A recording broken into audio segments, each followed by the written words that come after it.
नमस्कार सांग माने स्वागत करुछि आमर नुआ भिडियो को। आमर जणे पड़ोसी रघु अछंती जिए नवम श्रेणी रे पढ़ंती, किंतु रघुर मुहरे कौनसी महिलांक प्रति आकर्षणर कौनसी चिन्ह नथिला। रघु ठीक गोटिए छोट पिला परी देखा जाउथिला। केही कल्पना मध्य करि परिबे नाही जे एही पिलाटी निजकु शांत करि परिबो। रघुर मध्य एक इच्छा थिला बोली केही बुझी पारिले नाही। एहा रघुर दुख थिला, किंतु तांकु एही दुखरे अधिक समय बंचिबाकु पड़िला नाही। रघुंक जीवनरे एपरी एक घटना घटिथिला जहा विषय रे आजि मध्य मु भाबिले मो सारा शरीर रे सिंहरण खेली जाउछि। चालंतु आउ देरी न करी आगकु जिबा। एही घटनाटी बहुत पुरुणा। डिसेम्बर रे वार्षिक परीक्षा सरीथिला एवं बहुत खाली समय थिला। आम गारे प्रबल ठंडा थिला। ठंडा जोगु रघु घरु बाहरकु जाउ नथिला।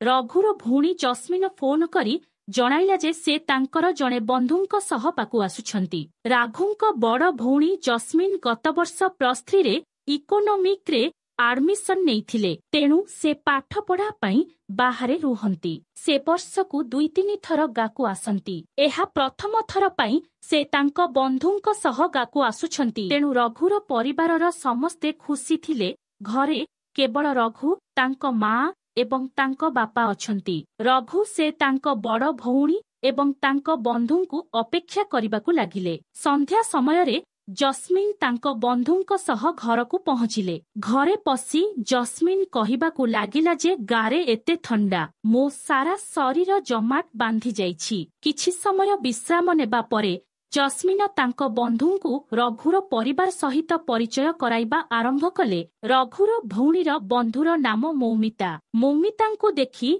रघुर सारा शरीर उत्साहरे पूर्ण होइगला। से बहुत सुंदर देखा जाउछि। रघु संपूर्ण आश्चर्य होइगला। मौमिता टाइट जीन्स एवं हलदिया स्वेटर पिंधिथिले। से जीन्स रे आहुरी सुंदर देखा जाउथिला, किंतु स्वेटर पछरे किछि जिनिस लुचि रहिथिला। किंतु एते देखि से बुझी पारिले जे से बहुत सुंदर। मौमितांकु तांक बापा मांक सह परिचय कराइबा परे जस्मिन रघुंक पाखकु जाई मौमितांकु कहिला, ए हेउछि मो भाई रघु। से देखा जाउछि हालुका, किंतु एबे 10म श्रेणी को जीव। तापरे जस्मिन मौमिताकु कहिला, से बहुत लाजुआ पिलाटिए। देख से तुमको देखिबा परे मध्य हसु नाही। सेइठु मौमिता तुरंत उत्तर देले, रघु तुमको मो पई लज्जित हेबार आवश्यकता नाही। तुमे मो सहित बंधु भावरे कथा होई परिबो, जेपरी तुमे तुम भौणी सहित कथा होउछ।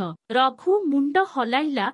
मौमितांक सह रघुर प्रथम कथाबार्ता एहीपरि होइथिला। समय बीतीगला एवं राति 10टा बाजिगला। रघुर माँ ताकू रात्रि भोजन पई डाकिले। एही समयरे मौमिता एवं रघु बहुत कथाबार्ता कले। रात्रि भोजन सरिबा बेलकु प्राय राति 10:30 बाजिथिला। आम गारे बहुत राति होई जाइथिला, तेणु स्वाभाविक भावरे सोईबा समय होईगला। रघुर घर बहुत बड़ नुहे, किंतु एक छोट परिवार पई एहा ठीक अछि। जेतेबेले अतिथि आसंती सोईबारे समस्या हुए, कारण 2टी कोठरी अछि। रघुर माँ एवं बापा गोटिए कोठरी रे सोईथांती एवं रघु एवं तांक भौणी अन्य कोठरी रे सोईथांती। सेथिपई रघुर माँ 2टी बेड ठीक भावरे बिछाई सारिछंती। एबे किए केउ सज्जारे सोईब ताहा निष्पत्ति नेबाकु पड़िला। रघु, जास्मिन एवं मौमिता एहा विषय भाविबा आरंभ कले। निष्पत्ति निया जाइथिला जे रघु एवं मौमिता गोटिए बेडरे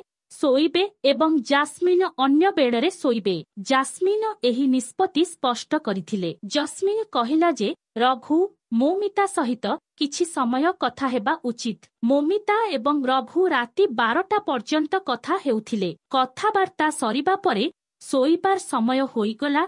जस्मिन तांक सोईबा पोशाक पिंधिले। लाइट बंद हेबा परे कोठरी अंधार होइगला। कोठरीर क्षीण आलोक प्राय श्वासरुद्ध अंधारे परिणत होइगला। अंधारे रघु किछि समय पई मौमिता सहित कथाबार्ता कला। जस्मिन बिछणारे सोई पड़िला एवं 10 मिनिट मध्यरे सोई पड़िला। जस्मिन एपरी सोई पड़िला जे आखिरे पानी ढाली देले मध्य से सहजरे उठिला नाही। रघुर स्वभाव जस्मिनर विपरीत। रघु सहजरे सोई पड़े नाही। ଏବଂ ଶୋଇବାକୁ ବହୁତ ବିଳମ୍ବ ଲାଗେ, ମୌମିତା ରାଜୁକୁ କହିଲା, ତୁମ ସ୍ଥାନରେ ବହୁତ ଥଣ୍ଡା ପଡୁଛି। ତୁମେ ବହୁତ ଥଣ୍ଡା ଅନୁଭବ କରୁଛ ନୁହେଁ କି? ରଘୁ କହିଲା, ହଁ, ରାତି ବଢ଼ିବା ସହିତ ଥଣ୍ଡା ମଧ୍ୟ ବଢ଼ିଯାଏ। ଏହା ଶୁଣି ମମିତା ଡରିଗଲା ଏବଂ କହିଲା, ହଁ ମୁଁ ଜାଣି ନାହିଁ ଆଜି ମୋତେ କେତେ ଥଣ୍ଡା ଲାଗିବ। ରଘୁ ଭୟଭୀତ ହୋଇ କହିଲା, ଭୟ କରିବାର କିଛି ନାହିଁ। ମୌମିତା କହିଲା, ଆସ୍ ଯଦି ତୁମେ ଆଉ ମୁଁ ପରସ୍ପର ପାଖରେ ଶୋଇବା, ତେବେ ଆମେ କମ୍ ଥଣ୍ଡା ଅନୁଭବ କରିବା। ରଘୁ କହିଲା, ତାହା ଠିକ୍ ହେବ। ରଘୁ ମନେ ମନେ ଭାବିଲା, ମୌମିତା ଏକ ନ କହୁଛି, ସେ କଣ ଚାହୁଁଛି। ମୌମିତା ରଘୁକୁ ଟାଣି ନେଲା ଏବଂ ରଘୁ ଚୁମ୍ବକ ପରି ଚାପି ହୋଇଗଲା। ମୌମିତା ତା ମୁଣ୍ଡକୁ ଘୋଡ଼ାଇ ରଖି ତାକୁ ଏପରି ଧରି କହିଲା, ତୁମେ ଲାଜ କରୁଛ କି? ରଘୁ କିଛି ସାହସର ସହିତ କହିଲା, ନା, ଏଠାରେ ଲଜ୍ଜିତ ହେବାର କଣ ଅଛି। ତାପରେ ମୌମିତା ତାଙ୍କୁ ପାଖକୁ ଟାଣି ଆଣିଲା ଏବଂ କିଛି ମୁହୂର୍ତ୍ତରେ ତାଙ୍କ ଦୁଇ ଜଣଙ୍କ ଭିତରେ ଗରମ ବଢ଼ିଗଲା। ରଘୁ କହିଲା, ତୁମେ ଗରମ ଅନୁଭବ କରୁଛ କି? ମୌମିତା କହିଲା, ହଁ, ଏବେ ଟିକେ ଗରମ ଲାଗୁଛି। ହଠାତ୍ ମୌମିତା ରଘୁର ଗୋଟିଏ ହାତ ଧରି ପକାଇଲା। ରଘୁ ମୁହୂର୍ତ୍ତକ ମଧ୍ୟରେ ଆଶ୍ଚର୍ଯ୍ୟ ହୋଇଗଲା। ସେ ଅନୁଭବ କଲେ ଯେ ଏହା ହେଉଛି ଦୁନିଆର ସବୁଠାରୁ ବଡ଼ ଇଚ୍ଛା। ରଘୁ ସାହସ କରି ଆଗକୁ ବଢ଼ି ଧୀରେ ଧୀରେ ତାଙ୍କ କାନରେ ଫୁସ୍ ଫୁସ୍ କହିଲେ, ମୋତେ ଗରମ କରିଦିଅ। ସେଇଠୁ ରଘୁ ମୌମିତାଙ୍କୁ ଏହା କହିଲା। ଏହା ହିଁ ହେବ।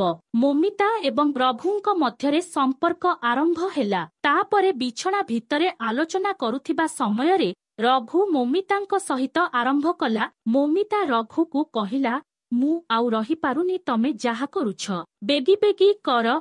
ତାପରେ ରଘୁ ମୌମିତାର ଡ୍ରେସ୍ ଧୀରେ ଧୀରେ ଖୋଲିଲା ଏବଂ ରଘୁ ମୌମିତାର ନରମ ବଲ ଦିଟାକୁ ଦେଖି ରଘୁର କଦଳୀ ପୁରା 90 ଡିଗ୍ରୀ ହୋଇଗଲା। ତାପରେ ମୌମିତା ରଘୁକୁ ଜାବୁଡ଼ି ଧରିଲା ଆଉ ମଜା କରିବା ଆରମ୍ଭ କଲା। ଧୀରେ ଧୀରେ ରଘୁ ବି ମୌମିତାର ବଲ ଦିଟାକୁ ଚିପିବା ଆରମ୍ଭ କଲା ଆଉ ମୌମିତା ଖାଲି ଦୀର୍ଘ ନିଶ୍ୱାସ ନେଇ ବହୁତ ଶାନ୍ତି ଲାଗୁଛି। ରଘୁ ସେଇଠୁ ମୌମିତା କହିଲା, ରଘୁ ମୁଁ ତମର କଦଳୀ ପାଟିରେ ନେବି କି? ଆଉ ରଘୁର କଦଳୀ ପାଟିରେ ନେଲା ଆଉ ରଘୁ ଓହୋ ବଢ଼ିଆ ଲାଗୁଛି। ରଘୁ ମୌମିତାକୁ କହିଲା, ଏବେ ଚାଲ ମୁଁ ତୁମକୁ ସ୍ୱର୍ଗ ସୁଖ ପ୍ରଦାନ କରିବି ବୋଲି କହିଲା। ସେଇଠୁ ରଘୁ ଗୋଟେ ଘଣ୍ଟା ପର୍ଯ୍ୟନ୍ତ ମୌମିତାକୁ ବହୁତ ଶାନ୍ତି ଦେଲା। ତାଙ୍କୁ ଯେତେବେଳେ ଶାନ୍ତି ଲାଗିଲା, ତାପରେ ସେମାନେ ଦୁହେଁ ବାହାରକୁ ଆସିଲେ। ରଘୁ ଏବଂ ମୌମିତାର ଇଚ୍ଛା ପୂରଣ ହେଲା।